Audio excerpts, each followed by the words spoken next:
I don't know. At Flock, I tried to be creative with my talk name. It didn't work. Here I tried modularity. Yeah.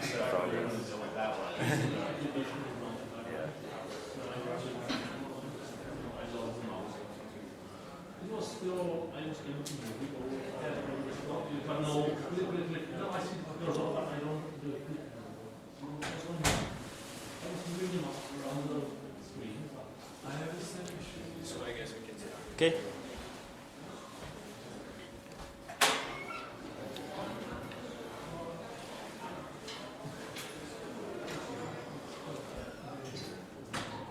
So good afternoon, everybody.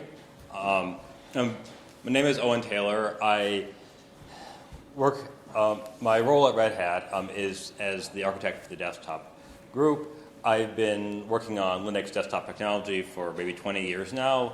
A lot of different things, from text rendering to the GTK toolkit to GNOME shell and the system compositor in GNOME. But this project, Purple Egg, which I'm going to present today, is a little bit different for me in that it's not looking not so much at the desktop itself, but how we can use the desktop as a place to start from and to integrate with when we're looking at a broad set of development on Linux, and how we can improve using Linux, using Fedora, using GNOME as a place to do development in a broad sense. So I'll start off by telling you very briefly what Purple Egg is. And the way I would define it, it's project-specific, integrated, isolated environments integrated into the desktop. So I'm going to sort of structure this talk in two halves. The first half, I'm going to tell you about project-specific isolated environments, what they are, why you want them, and demonstrate how they're handled within Purple Egg, looking at the Purple Egg command line.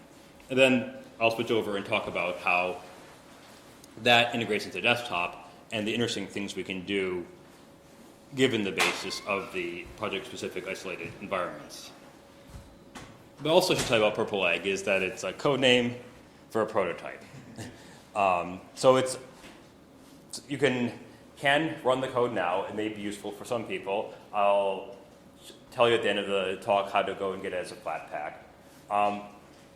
But it's not planned currently to be part of Fedora. It's really not part of a Red Hat product. And if it does become part of Fedora or Red Hat product, it won't be called Purple Egg. That being said, I'm glad that we had special Purple Egg edition DevConf hoodies this year.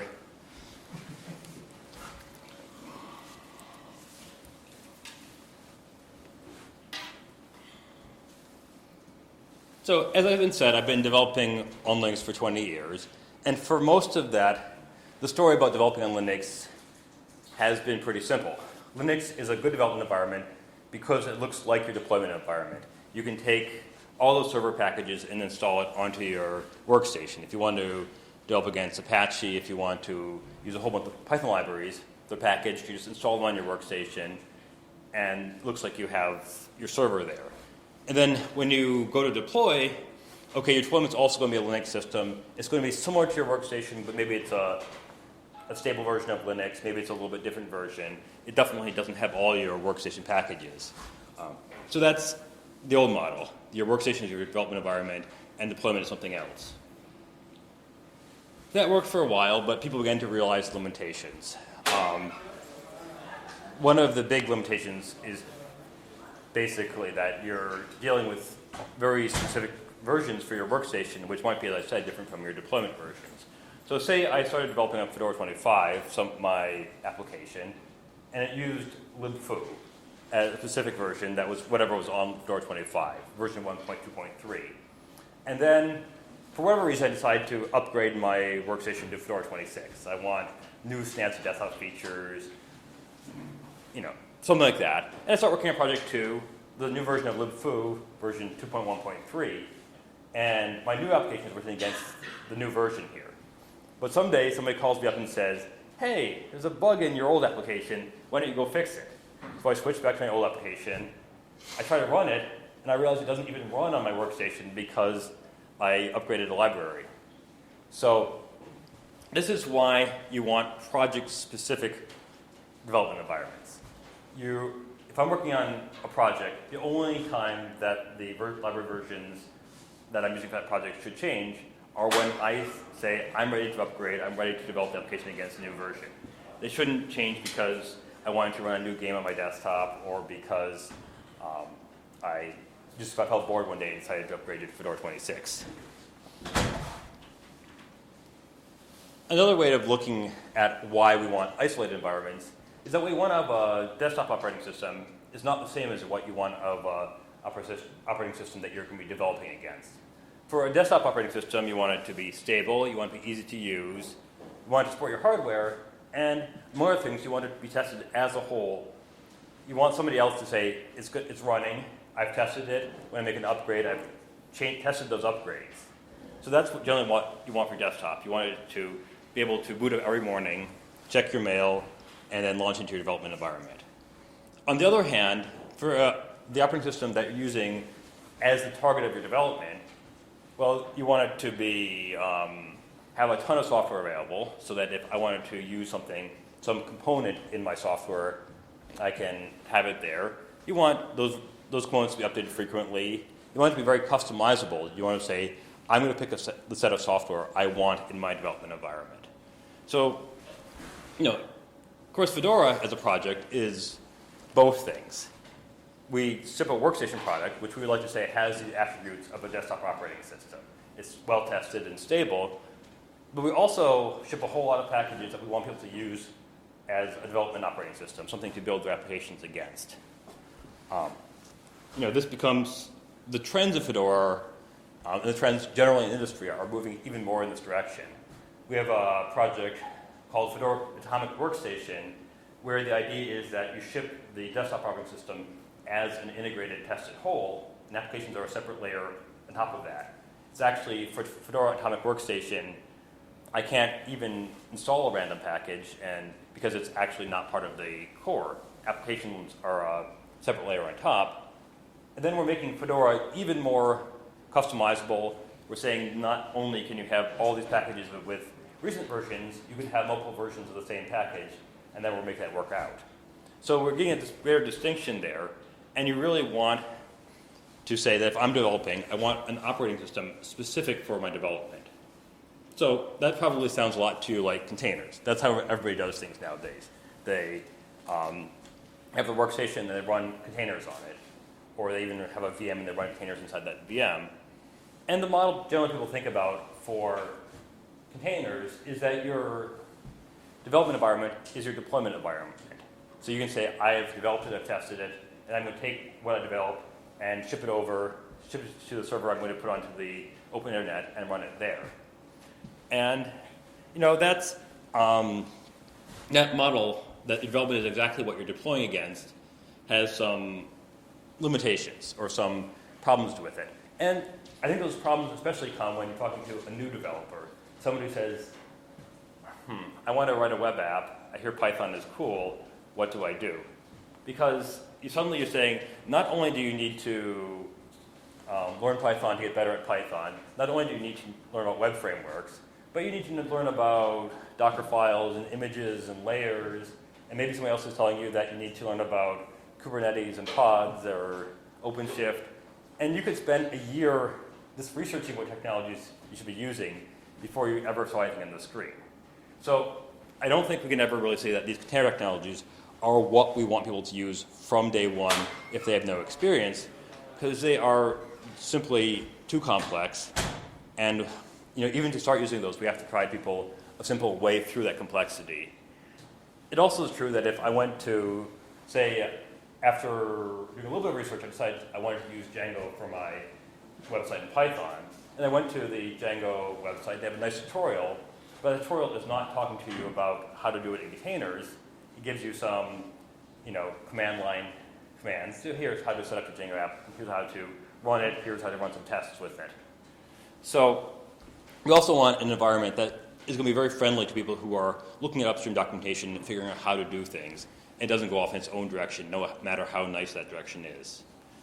The final sort of point I'll make is that, one of the reasons we like developing on Linux, is that we have the command line. You can explore things, you can try out a little bit of something, you can, try out a little bit of something else. You can see how things work interactively.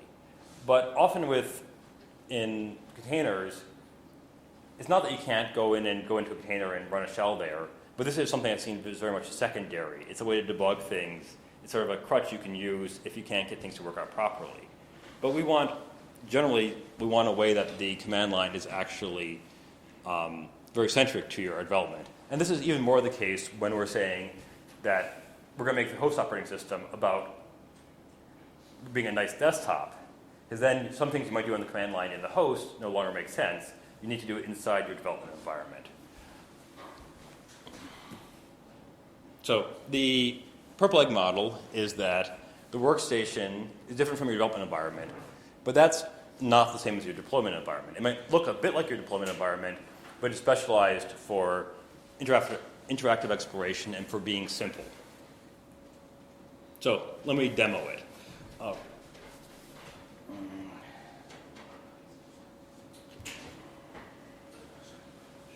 Move my turn.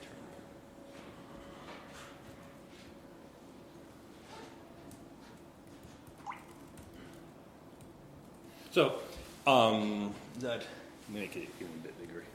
Okay. So one of the things about Purple Egg it does is it makes conventions. It's not ever going to say that you have to do something this way and only this way, but it tries to set out some conventions that are going to help you not have to make every choice once by once when you start using it. One of the conventions it makes is that all your projects live in your projects directory, in your home directory. So if I look here, here's some existing projects I have in my projects directory. And these are just basically, what you might expect for a project. They are some source code, and there might be a git checkout. There might be something I just started creating locally. Here's about the simplest project you could have. It's just a hello Python. That's about as simple as a project as you can have. But if you're a Python user, you see I also have a VMs directory there. And if you're a Python developer, you probably know what's in that VMs directory.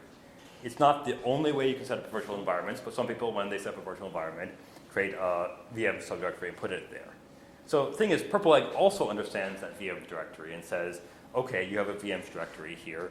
This is probably a Python project in a virtual environment there. And when somebody wants to start working the project, they want to enter that virtual environment. Which, so what happens when I say, so it's like PEG is the Purple Egg command line, shortened to be convenient from the command line. So with PEG shell, it looks at the current directory, says, okay, this is a project, it's a Python project, it has a VM directory, I'm going to enter that virtual environment, I'm going to change the command line to show that I'm in a project there and show these little square brackets are the convention to say it's Purple Egg and not just a standard command line. In this case, that's basically all it does.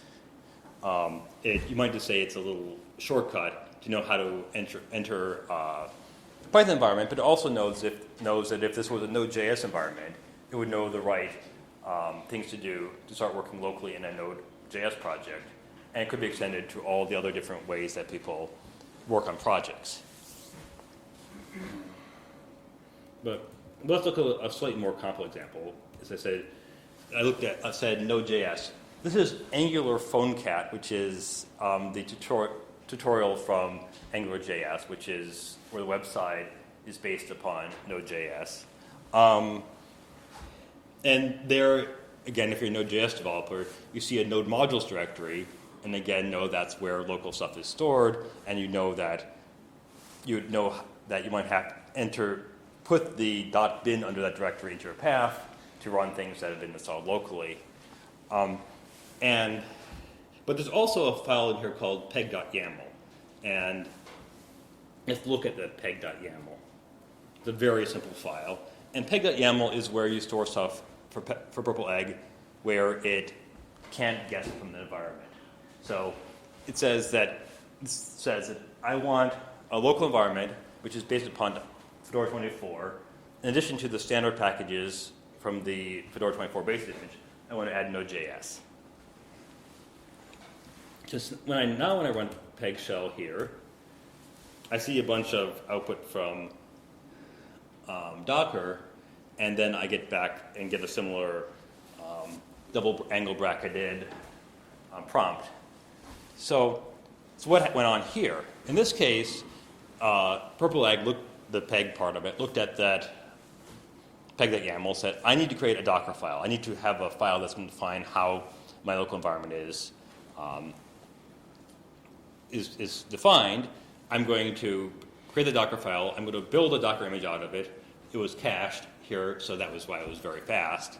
And then I'm going to go into run that Docker image and mount the project directory in the Docker image, and then you have your project-specific isolated environment.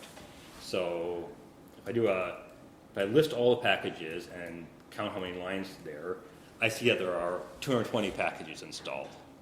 This is question in the back? If you edit something in that environment, does it come back as the impact to your local? The project directory is, so the question was, if I change something inside the environment, does it come back to outside? And yes, it's not, like a copy hasn't been made into the environment. It actually mounted the directory into the environment there. So whether I'm working in the directory inside the environment or the outside the environment, is in many ways fairly invisible. And sometimes you can do some things outside and some things inside.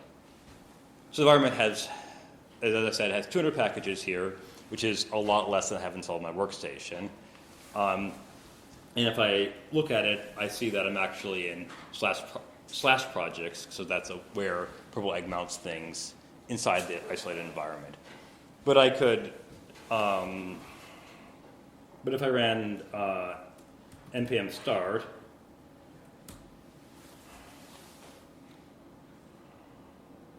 it would give me a message, okay, that I started up the web server. It's running on this local port here.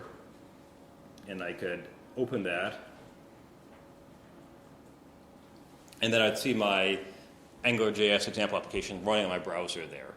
And if you're paying careful attention, you notice that it's running on localhost, and we're on the same port. And this is one of the things that Purple Egg is doing for simplification. Often you have your Docker containers have a separate networking setup, and you have to basically bridge between that and the host networking setup. In this case, the standard default Purple Egg configuration is that to share networking so that the application runs with the same local networking, and any ports the application opens are immediately available to localhost. So just trying to keep things simple is often what we're trying to do here. Okay, so I'll get out of there. Then I want to show you one more thing about Purple Egg, and that's that it has a facility for creating new projects, for using a template to start a project.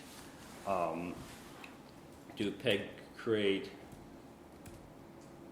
Django, my Django project. Again, we see a bunch of Docker output. Then we see some more output as I'm setting up the project within the isolated environment. And then it finished. Now I have a new project called my Django project. So if I go back to my projects directory and list it, I can see that it's now there. And I look at it and I see that I have standard boilerplate that every initially created Django project has. I have the VMs directory for a local Python environment, and I have a peg.yaml. So basically, I did the work that was needed to set this up. Templates in Purple Egg are currently extremely demoware. So I'm not going to say there's a whole lot there, but this is the only template. But it basically shows how they work. And the idea is to try to get people going with a standard setup very quickly, but not to go that far beyond that, because you don't want to create tons and tons of Purple Egg specific stuff that's not going to make sense to somebody who is looking at an upstream tutorial. And then again, if I ran now I could again use run peg shell to go into this project, and then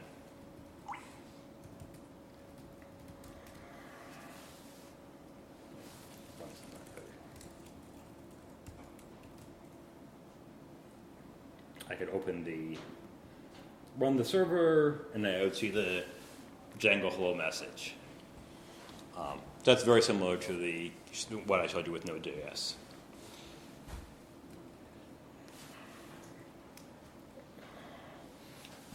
So that's sort of giving you a flavor of peg the command line. And while some things have been simplified here, there's still obviously a lot of navigation around in the command line, knowing what things to use, knowing the options to peg. And it's certainly not entirely friendly to a new user. It's also not taking things very far ahead for the experienced user, because we're still in this world where we give you a terminal and we say, figure out what to do in the terminal. We're not actually integrating that into the desktop. Go back to the presentation here.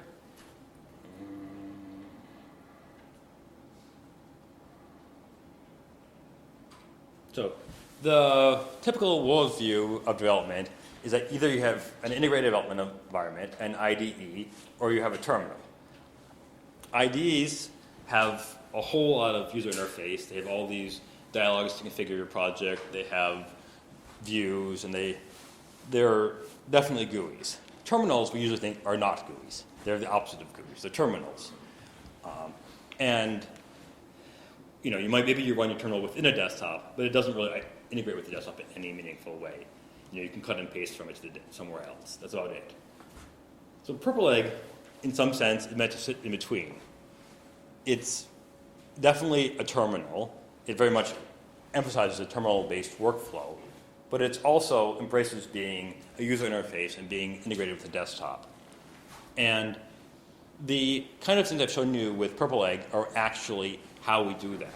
The problem generally trying to make a nice interface for terminal development is that we don't really have any idea what's going on.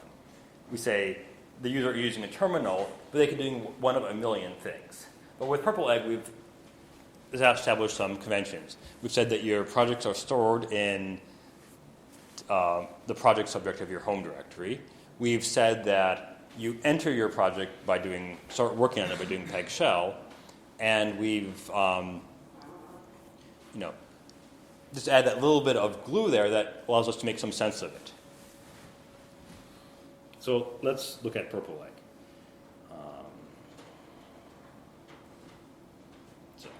So in GNOME Shell, in the GNOME environment, when you want to do something, one of the common ways you do that is you go to the overview and search.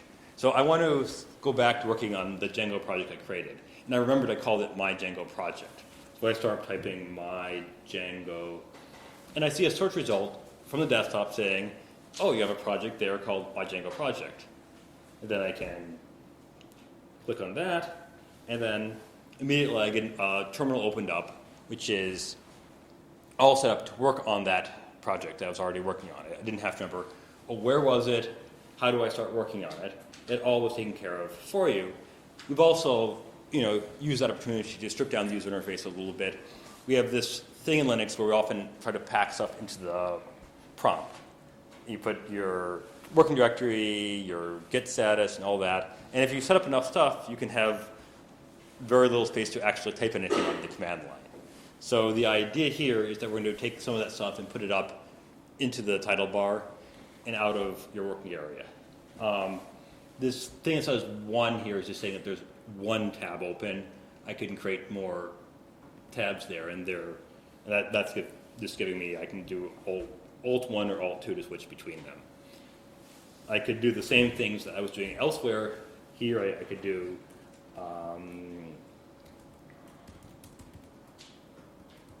just as I did before. I could run the server.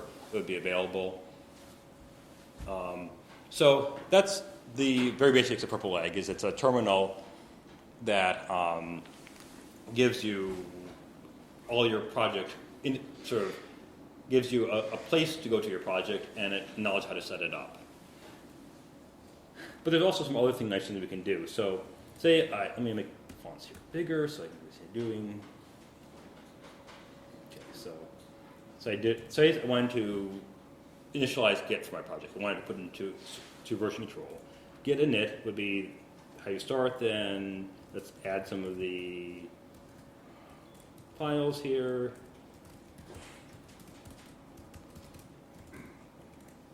Then I see something else popped up into the title bar there. Nice.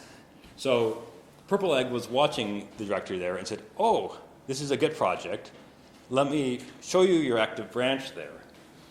And if I switch branch, if I create a new branch,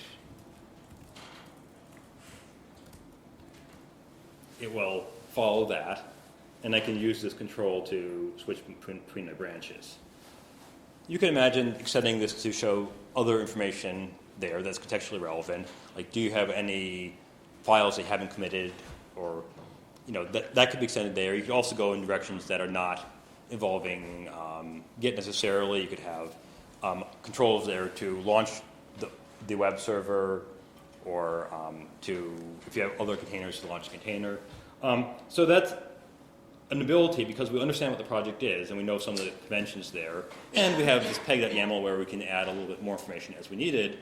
We can start creating user interface that is enhances the terminal experience without replacing the terminal experience. Then, of course, that's if you already have the. This is in the case when you already have the project going. So I guess the question would be, how does this handle the initial case? And that's something I don't have fully worked out here, but if I just run Purple Egg, the initial view is that it lists your projects and lets you pick one of those. And then if you had a new project there, the idea is that your templating, your wizarding would go here. So this is just a bit of UI I stole from GNOME Builder. It's not hooked up to anything, but it would go ahead and run the same things that happened when you did peg create something for a template there. Okay.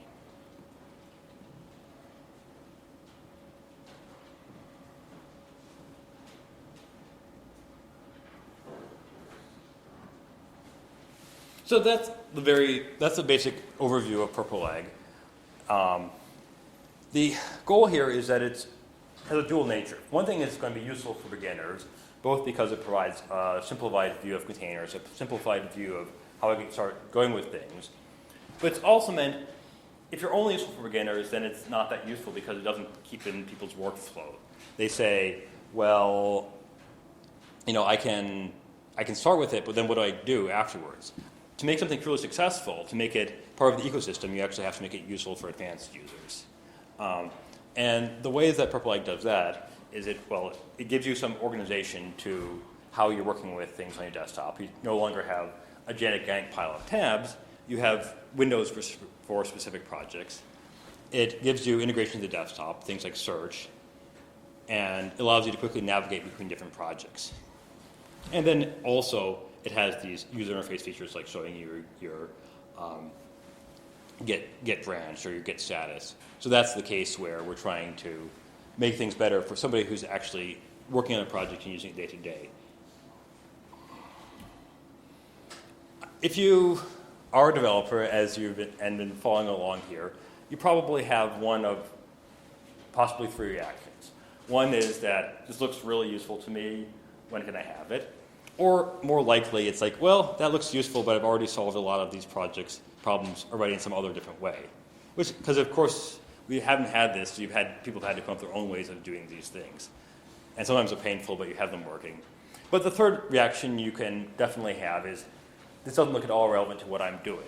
So to sort of explain how Purple Egg fits in, I think we have to look a little bit at the types of development. If you're developing a server application, you're eventually going to deploy via containers, then that's really the core target of Purple Egg. It's also the case if you're developing a library. Another place where Purple Egg can fit in very well is if you're doing casual computing. You have a bunch of data, you want to write some Python scripts to manipulate it. But if I'm doing mobile development, then I probably have an IDE for that that already has its own idea of an isolated environment. If I'm doing graphical application development, well, then I want something that's more specific to that. And using some of the same concepts, but in a different way, we've been working on that with Flatpak in the GNOME space. And then the thing I don't even mention here is that if you're doing operating system development, if you want to actually change how the operating system is constructed, if you want to hack on the desktop or you want to hack on the bootloader or the kernel, then this is not relevant to you at all.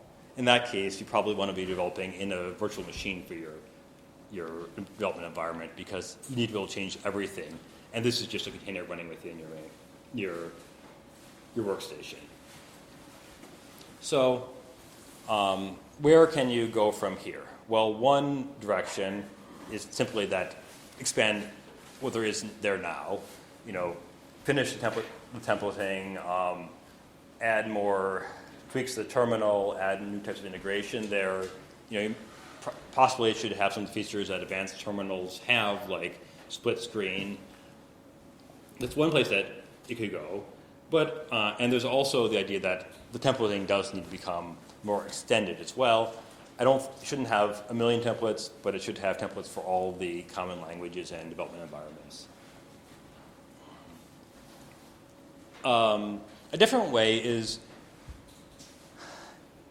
that Purple Egg would have to develop is figuring out what to do when you don't just want one container that you type command line commands in.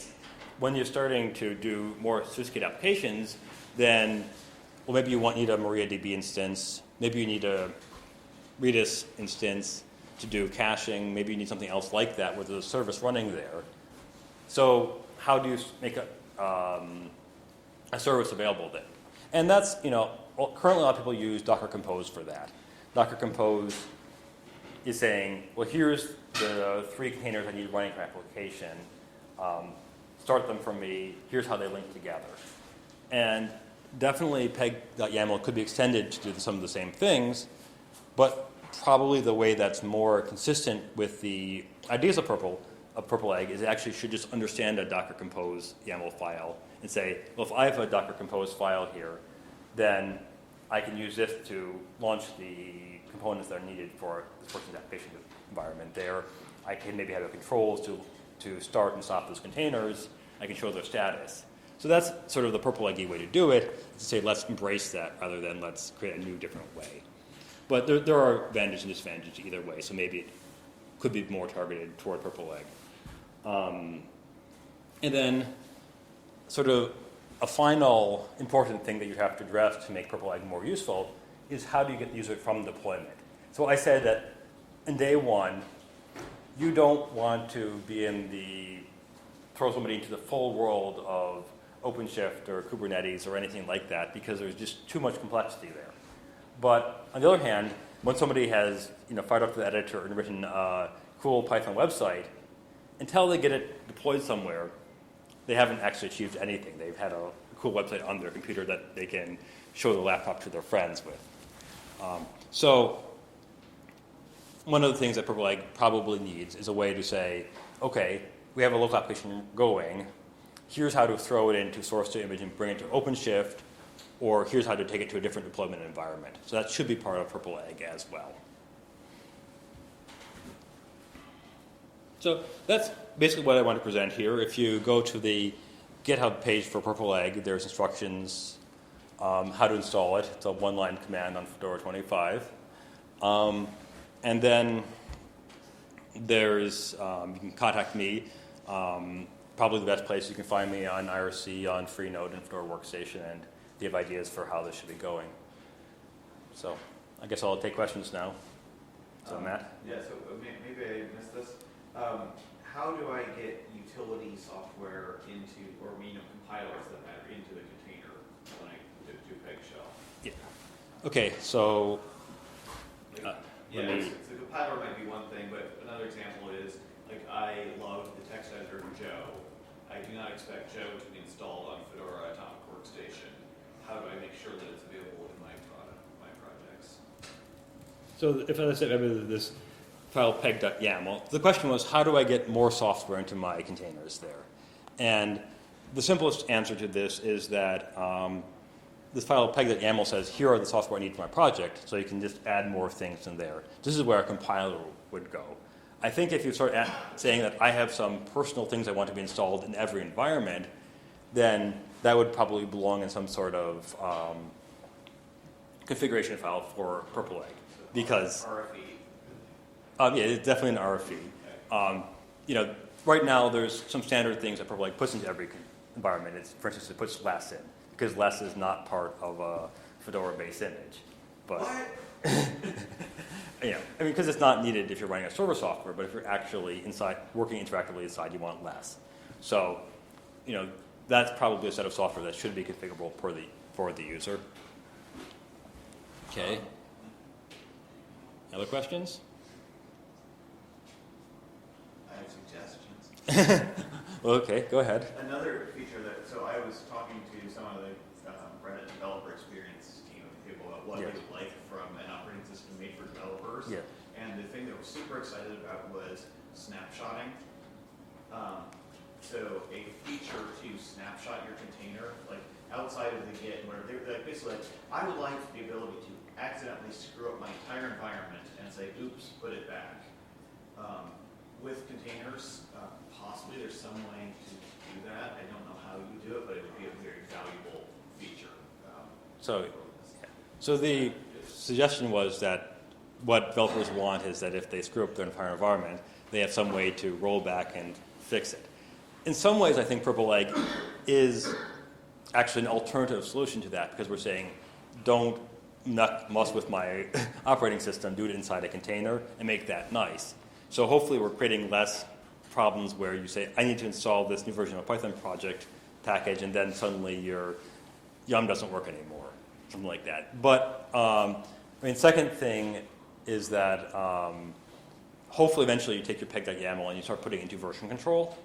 And then, but I think, yeah, I guess I could see that beyond that, especially if we start really looking more in the direction of letting those interactively modify the containers, then it could definitely be nice to be able to snapshot them. Yeah. Okay? Yeah. Does the terminal that you showed with the Git integration, Yeah. does it work for any Git project, or does it have to have a peg YAML file in it? Or? No, I mean, as I said, that peg tries to figure out what's appropriate, and it actually, if there's nothing, no peg.yaml, no virtual environment there, it'll just drop you into a plain shell there. So as long as it's in the projects, you can run Purple Egg there, and it'll have that Git integration.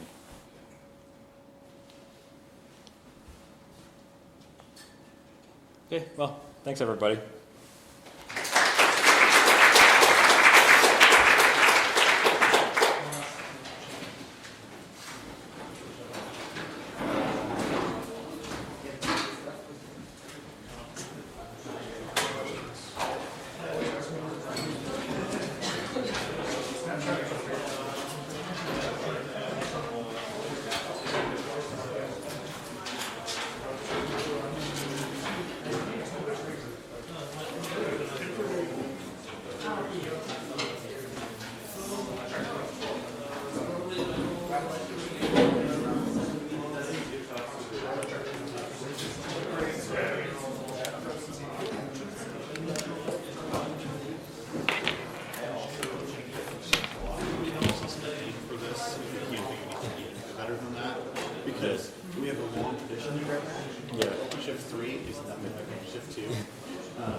It is in the same space. I mean, I think it's sometimes trying to concentrate a bit more on the experience after you got started, because that was the thing with Dev Assistant is like, it didn't really engage you. You said, okay, I can get started, but I wouldn't keep on using it. So they've got a pretty logo, and it hasn't been updated in 2 years, so I think it's worth asking. If you've got a better idea, that would be fine, but if you don't, let's do that. Definitely an idea, yeah. So this looks really interesting. Yeah. I'm about to go give a talk. One of the things I showed as a tip and trick was how to run a Python container as if it were a local command line interpreter, which has issues. There's a lot of things you're already solving here. Do you mind if I plug your project during my talk. Are you ready for more people to hear about it? I'm definitely happy for people to hear about it as long as they don't think it's because finished. But yeah, yeah, I mean, at the very least, it solves the very simple issue that I've got data scientists who Yeah. need to use these specialized containers we've yeah, built. Okay, Yeah. so I've got one that we launch it as a command line. And you say, scikit Python, run the script, and it just, yeah. and that looks like a very good Yeah. direction for some of the stuff I'll be talking about. So I will be throwing a plug in. Thank you.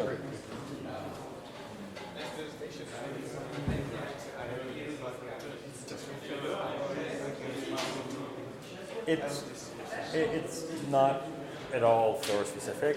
I mean, the only thing that's Fedora specific about it is that the probably standard templates that we ship would probably pull Fedora as the container environment, but you can definitely use any Docker Higgs-based image. It doesn't depend on anything that's Fedora specific. So, yeah.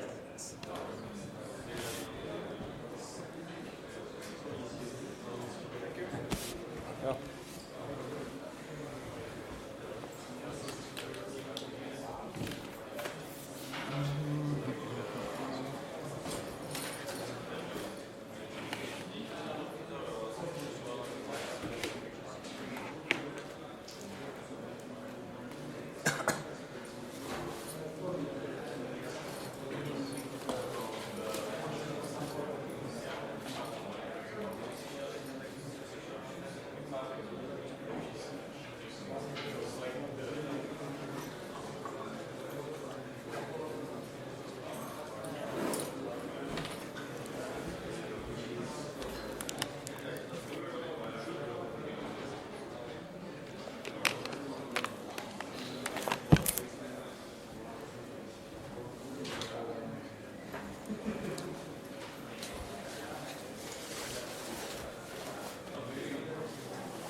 machine, there's like a person that has it.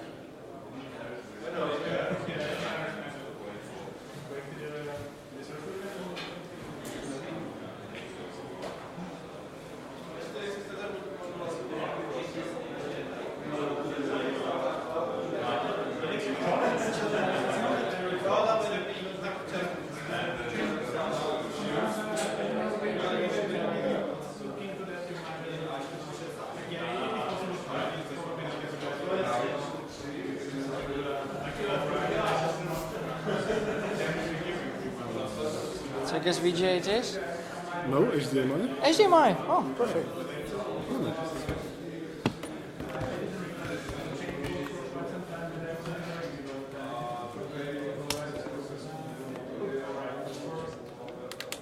Brand new laptop, so I hope it will work.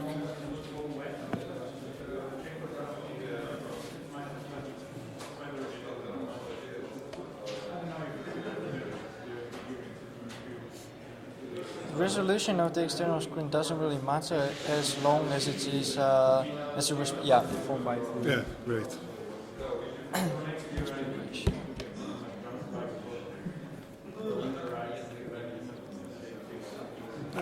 It's okay. I can leave it like this for now. Alright, so here's the clicker if you'd like to use it. It's your presentation. Já myslím, že si můžeme povídat česky. Aha. Ty můžeš česky. Jo, Jo, tak to si můžeme mluvit česky. Ty jsi začal tak anglicky, jako... Standard, víš jak. Jo, mikrofon nahrává tady, takže... Jo, takže radši mám mluvit tady. Tady v této oblasti buď. Ale koukal jsem včera stream na jednu přednášku, kde tady jste volko, chodil jsem a tam vždycky jsem slyšel jako půlku věty. Jo.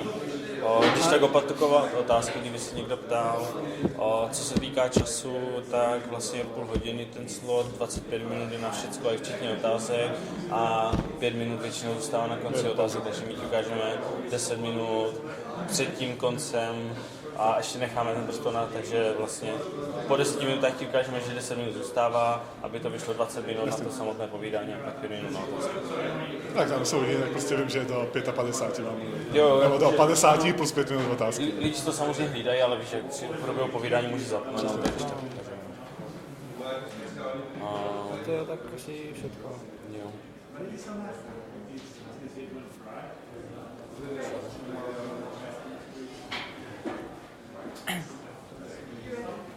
No. Good morning. No, I had quite a lot of talks at conferences, but only in Czech. This is actually my second talk in English here. Last year DevConf I had like 5-minute long lightning talk. So it's probably. Yeah, my internal clock is just Okay. I don't have time to improve it, so. So you might as well not. drifting back over already.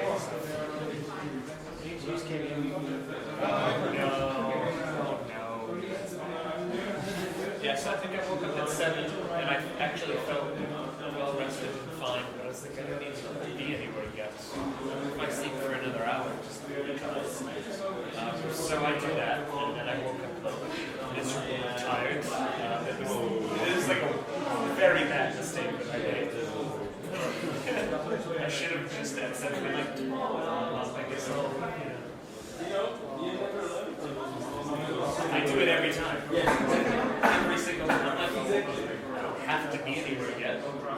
Just get some extra sleep so I feel even better. It's not that long, it's 1 hour. You wake up after 3-4 hours, completely wasted. What the heck happened in the past 4 hours? My personal thing is when you're feeling unwell or something, so you go to bed early, and then you wind up sleeping for 13 hours or some marathon, and then you wake up and you're still tired. It's like, it's very unfair. That's not okay. Yeah, that sucks. That shouldn't happen. Bad design.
Není to to samé, co já mám tu ověrtí?